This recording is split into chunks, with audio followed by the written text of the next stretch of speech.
Christianity begins on Monday. We were holding a session for bank management, about 200 people. And then we got to a live session, and I was asked to speak. I spoke for 5 minutes. And I'm telling you, everybody began to cry in that auditorium.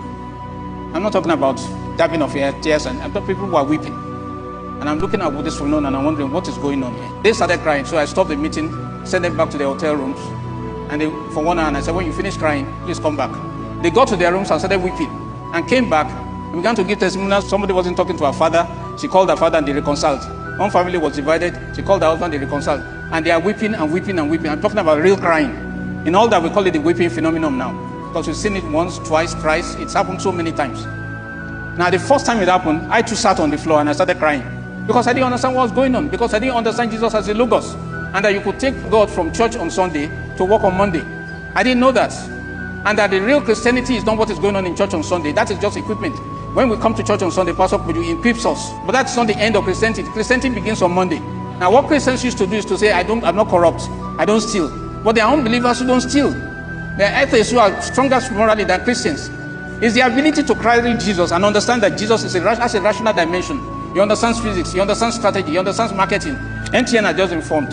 And they were asking for those who would, sell their airtime. They went to Europe and they met this company. And the company has an airtime vending machine. 2 Europeans came into the country and wanted to show me the machine. And I said, they don't need to show me that. I don't understand vending machines. I understand strategy, I understand branding.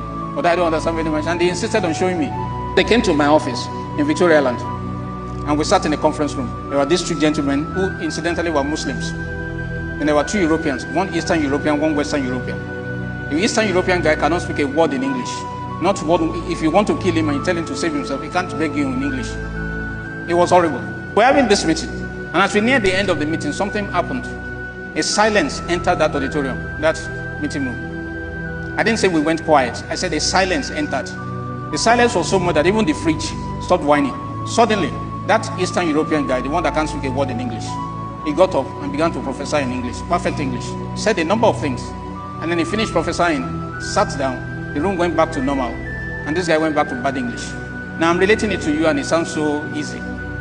But I'm telling you, we were all scared. I couldn't tell my family for 3 days.